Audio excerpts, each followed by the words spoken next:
વિદ્યાર્થી મિત્રો, પ્રકરણ 1 એનું લેક્ચર 5મું. આજે આપણે ત્રીજા પ્રકારના દાખલા જોઈશું. આપેલ સમય સંખ્યાઓનું દશાંશ નિરૂપણ શાંત છે કે અનંત આવૃત છે તે જણાવો. તો અહીં આપણે આના ટર્મ્સ જે પદ છે સમજી લઈએ. તો શાંત દશાંશ કોને કહેવાય? બરાબર છે.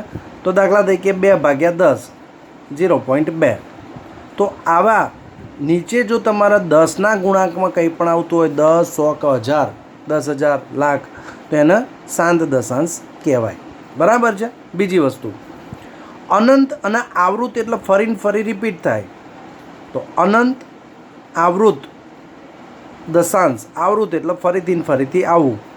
તો 1/3 જો 0.3333333, તો આને શું કહેવાય? અનંત આવૃત. તો મિત્રો અહીં આગળની શરત શું? તો આપણે શાંત દશાંશ હોવા માટેની શરત શું? તો કે ભાઈ જે સમય સંખ્યા જે છે, તો સમય સંખ્યા એટલે સમજી લો કે અંશ ભાગ્યા છેદ, એને સમય સંખ્યા કહેવાય. ત્રીજી ભાષામાં એને અપૂર્ણાંક પણ કહેવાય. તો અહીં આગળ જે છેદ છે એ છેદનું સ્વરૂપ 2m 5n સ્વરૂપનું હોવું જોઈએ. સ્વરૂપનું હોવું જોઈએ. બસ આટલું જ કરવાનું છે. કારણ કે નીચે 10, 100 કે 1000 લાવવા છે તો 2 પંચા 10, બરાબર છે. એટલે ટૂંકમાં એના તમે 10ના અવયવ પાડો તો 2 ને 5 આવે, 100ના બી અવિભાજ્ય અવયવ પાડો તો 2 ને 5 આવે. બરાબર છે. ત્રીજી વસ્તુ એક જોઈએ કે કોઈપણની 0 ઘાત 1, 5ની પણ 0 ઘાત એટલે 1. તો આ ટર્મ્સ આપણા આગળ કામમાં આવશે આ દાખલાઓ ગણવામાં. મિત્રો, સ્વાધ્યાય 1.4નો દાખલા નંબર 1. આમાં પૂછ્યું છે કે ભાગાકારની લાંબી પ્રક્રિયા કર્યા વગર નીચે દર્શાવેલ સમય સંખ્યાઓનું દશાંશ નિરૂપણ શાંત છે કે અનંત અને આવૃત છે તે જણાવો. તો સૌથી પહેલાં મિત્રો તમારે છેદના અવયવ પાડી દેવાના, અવિભાજ્ય અવયવ પાડી દેવાના. તો કે ભાઈ આને 5 ને 2 7 ને 1 8 ને 3 11, એટલે 3 નહીં ચાલે, 5 ભાગ ચલાવીએ. 5 6 30, 5 દુ 10, પાયો પાયો 25, 5 એકા 5, 5 દુ 10, પાયો પાયો 25, 5 25, 5 1, 5 5, 1. તો અહીંયા છેદ ઉડતા નથી, તો 13 ભાગ્યા 5ની 5. એટલે આપણે આને આવી રીતે લખી શકીએ: 13 ભાગ્યા 2ની 0 ગુણ્યા 5ની 5. તો અહીંયા લખવાનું, અહીં છેદ 2ની m 5ની n સ્વરૂપમાં છે, માટે દશાંશ નિરૂપણ શાંત છે. બરાબર છે. તો આવી રીતે દાખલા ગણવાના. બીજો દાખલો લઈએ આપણે મિત્રો. તો 17/8. તો અહીંયા આગળ 17/8 એટલે 2 દુ 4 દુ 8, મતલબ કે 17/2ની 3 ઘાત. તો અહીંયા 5ની ઘાત 0 લખી શકો તમે, કેમ કે કોઈપણની 0 એટલે 1. તો અહીંયા શું લખવાનું? અહીં છેદ 2ની m 5ના n સ્વરૂપમાં છે, માટે દશાંશ નિરૂપણ શાંત છે. નિરૂપણ શાંત છે. હવે જો 2 અને 5 સિવાય કોઈ પણ સંખ્યા આવી જાય તો આપણે ના પાડી દેવાની છે, રાઈટ. ત્રીજો દાખલો. તો 64/455. તો અહીંયા આગળ 455ના મિત્રો ભાગ પાડીશું આપણે. તો 5 9 45, 5 એકા 5, 7 13 અને 13 1. તો 64/5 ગુણ્યા 7 ગુણ્યા 13. તો અહીં આગળ 2 નથી, અને 2 અને 5 સિવાયના બાકીના આ સંખ્યા આવી. તો અહીં લખવાનું, અહીં છેદ 2ની m 5ના n સ્વરૂપમાં નથી, માટે દશાંશ નિરૂપણ અનંત આવૃત છે. બસ આટલું સિમ્પલ છે.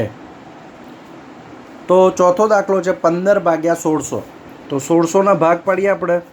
તો 2 800, 2 400, 2 200, 2 100, 2 50, 2 25, 5 5 5 1. તો અહીંયા ગાડી 2 કેટલી વાર આવ્યા? 1 વાર, 2 વાર, 3 વાર, 4 વાર, 5 વાર ને 6 વાર. તો 2 ની 6 ઘાત અને 5 ગુણ્યા 5 લખીએ. કારણ શું? જો ઉપર તમારા છેદ 5 તરી 15 તો આ એક 5 5 ઉડી જશે, તો બાકી શું વધ્યું? અને તમે છેદ ના પણ ઉડાડો તો પણ ચાલી શકે. તો અહીંયા તમારું આવી ગયું. તો શું લખીશું? અહીં છેદ 2 ની m 5 ના n સ્વરૂપમાં છે. તો 2 અને 5 બેમાંથી કોઈ પણ એક હોય તો ચાલે, બંને હોય તો ચાલે, પણ અને એના સિવાય કોઈ ત્રીજું આવી જાય તો ના ચાલે. બસ આટલું ધ્યાન રાખવાનું. તો છેદ 2 ની m 5 ના m સ્વરૂપમાં છે, માટે દશાંશ નિરૂપણ શાંત છે. પાંચમી રકમ 29 ભાગ્યા 343. 29 તો અવિભાજ્ય છે અને આપણને ખ્યાલ હોય તો 343 એ 7નો ઘન છે, જે મોઢે કરી શકીએ. તો અહીં છેદ 2 ની m 5 ના n સ્વરૂપમાં નથી, માટે દશાંશ નિરૂપણ અનંત આવૃત છે. રાઈટ. છઠ્ઠી રકમ જોઈએ તો 23 ભાગ્યા 2 ની 3 5 ની 2. ઓકે. તો અહીં તો સીધું તમને એને છેદના ભાગ પાડીને આપી જ દીધા છે. તો જોઈ લો 2 અને 5 સિવાય કોઈ 6 નહીં, તો સિમ્પલી લખી લો અહીં છેદ 2 ની m 5 ના n સ્વરૂપમાં છે, માટે દશાંશ નિરૂપણ શાંત છે. સાતમો દાખલો 129 ભાગ્યા 2 ની 2 ઘાત 5 ની 7 ઘાત અને 7 ની 5 ઘાત. હવે 129ના મિત્રો અહીંયા ભાગ પડવાના નથી. 9 ને 2 11, 11 ને 1 12, ત્રણે ભાગ પડશે. ચલો આપણે જોઈએ, એકવાર ચેક કરી લઈએ. 3 ચોક 12, 3 તરી 9, બરાબર છે. અને 43 તો અવિભાજ્ય છે, તો કોઈ મતલબ જ નથી. હવે અહીંયા જો 2 છે, 5 છે, પણ એ સિવાયનો વધારાનો 7 આવ્યો, એટલે અહીંયા સીધું લખી દેવાનું અહીં છેદ 2 ની n 5 ની n સ્વરૂપમાં નથી, માટે દશાંશ નિરૂપણ અનંત આવૃત છે. આઠમો દાખલો 6 ભાગ્યા 15. તો સિમ્પલ 2 તરી 6, 5 તરી 15, તો 2 ભાગ્યા 5. તો જોયું અહીંયા 5 જ છે, ચાલે. તો અહીં છેદ 2 ની m 5 ના n સ્વરૂપમાં છે, માટે દશાંશ નિરૂપણ શાંત છે. 35 ભાગ્યા 50. તો 5 સિત્તા 35, 5 દૂ 10, 10 પંચા 50, 5 5 ગયા. 7 ભાગ્યા 2 ગુણ્યા 5. તો લખી દઈએ અહીં છેદ 2 ની m 5 ના n સ્વરૂપમાં છે, માટે દશાંશ નિરૂપણ શાંત છે. 10મો દાખલો 77 ભાગ્યા 210.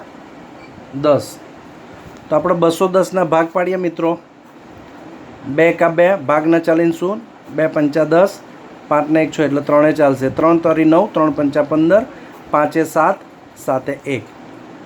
તો 7 ગુણ્યા 11, 2 ગુણ્યા 3 ગુણ્યા 5 ગુણ્યા 7, 7 7 ઉડાવી દો. સાદું રૂપ પડતું હોય ત્યાં સુધી પાડવાનું, ના પડે તો કંઈ વાંધો નહીં. 2 ગુણ્યા 3 ગુણ્યા 5. તો અહીંયા 2 ને 3 સિવાયનો વધારાનો 5 આવી ગયો. તો અહીં છેદ 2 ની m 5 ના n સ્વરૂપમાં નથી, માટે દશાંશ નિરૂપણ અનંત આવૃત છે. હવે હું આવું ગોળ કરું કે આવું અવયવ પાડું એ તમને સમજૂતી માટે છે, તમારે આવું કરવાની જરૂર નથી. ઘણા બાળકો હું જેવું લખું છું, જેવું ગોળ કરું તો એ લોકો પણ ગોળ કરે છે. હવે તમે 10મા ધોરણમાં આવી ગયા તો એટલી તો કોમન સેન્સ તમારા હોવી જોઈએ. બરાબર છે?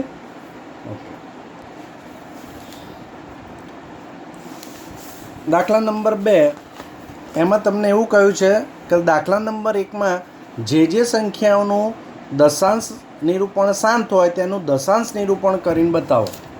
તો હવે આપણે અહીંયા ગાડી કુલ 1 2 3 4 5 6 દાખલાઓની અંદર દશાંશ નિરૂપણ શાંત હતું. તો આપણે અહીંયા હું ડીપમાં સમજાવું છું કે પહેલું 13 ભાગ્યા 31 25. તો કઈ રીતે લખવાનું?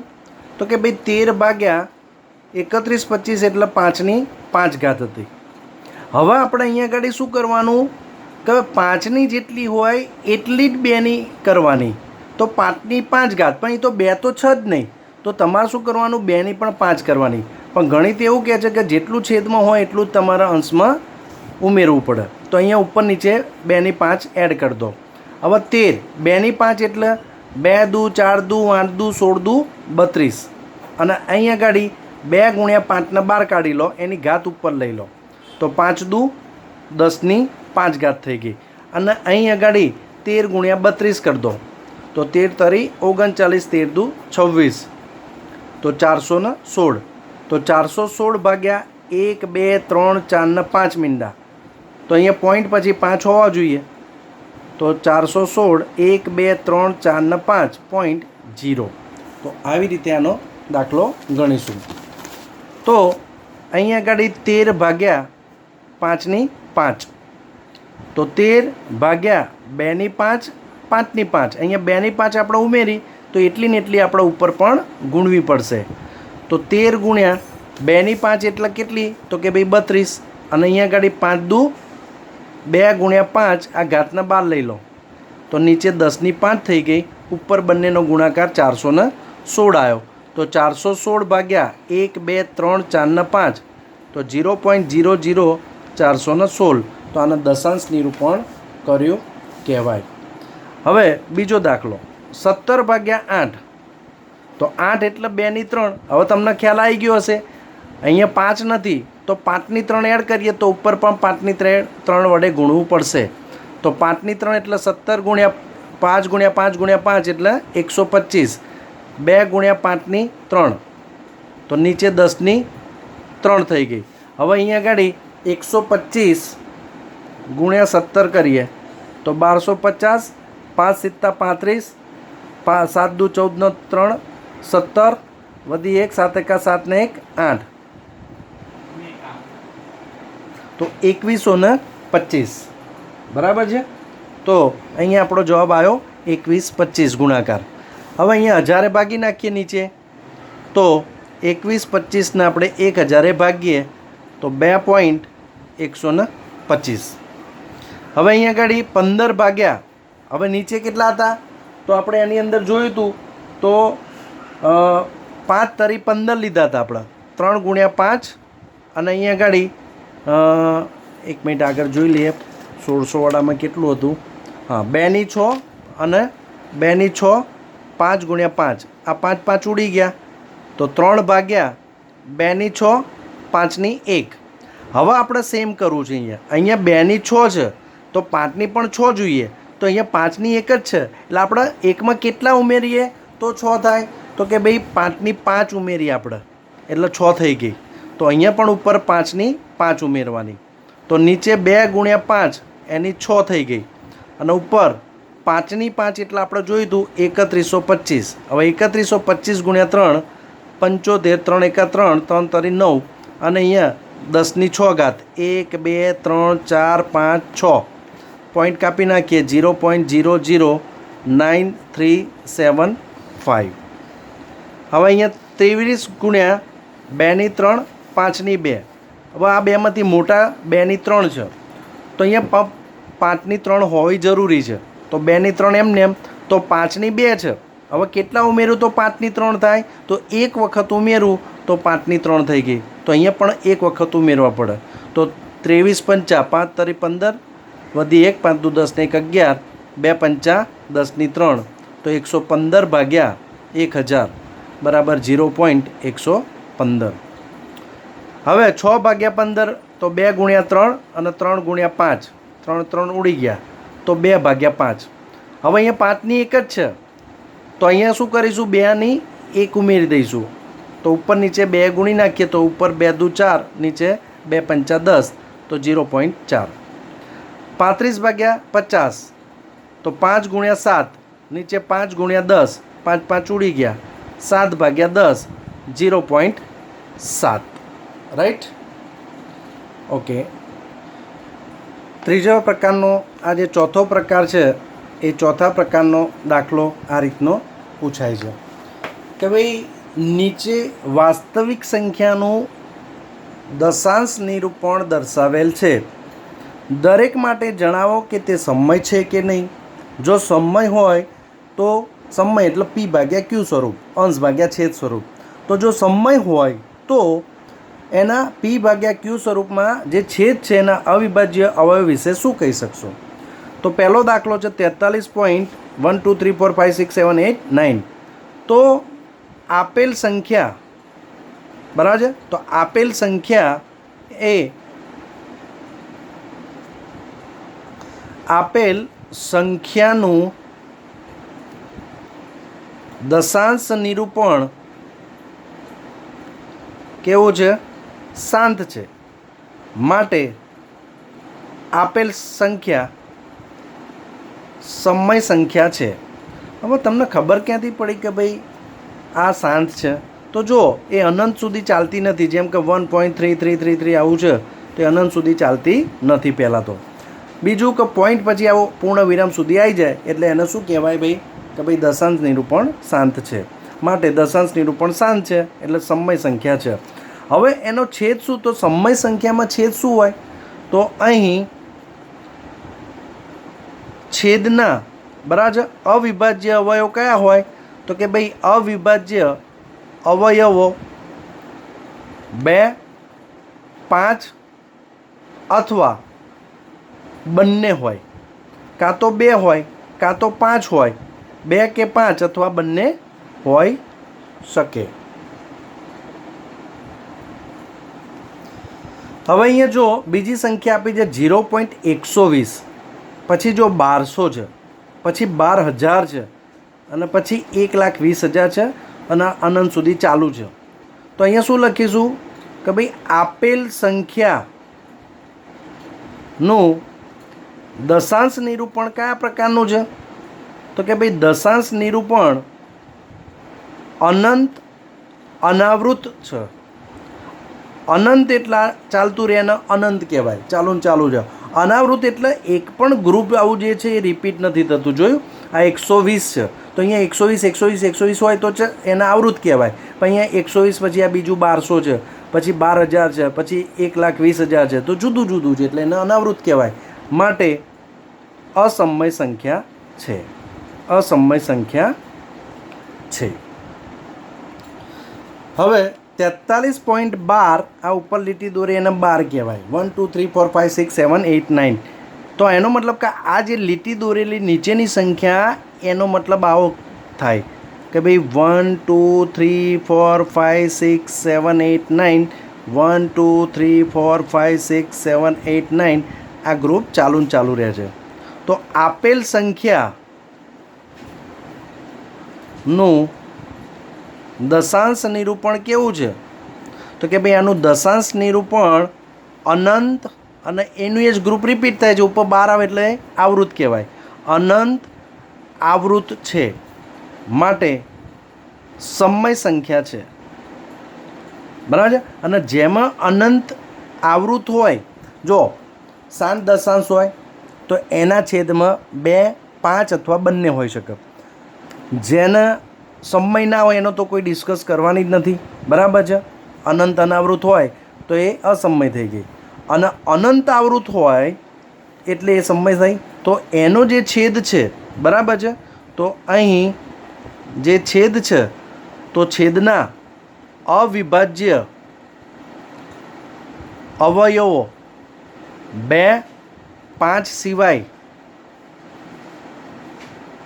કોઈ પણ અવિભાજ્ય સંખ્યા હોય, બરાબર છે. તો તમે જુઓ તો એની અંદર 2 હોઈ શકે, 5 હોઈ શકે, 2 ને 5 હોઈ શકે, અને એ સિવાય કોઈ પણ બીજી અવિભાજ્ય સંખ્યા જ આવે. તો આ સાથે આ ચેપ્ટર અહીં પૂરું થાય છે. આ ચેપ્ટરની પરીક્ષા આવતા રવિવારે લેવામાં આવશે, જેની નોંધ લેવી.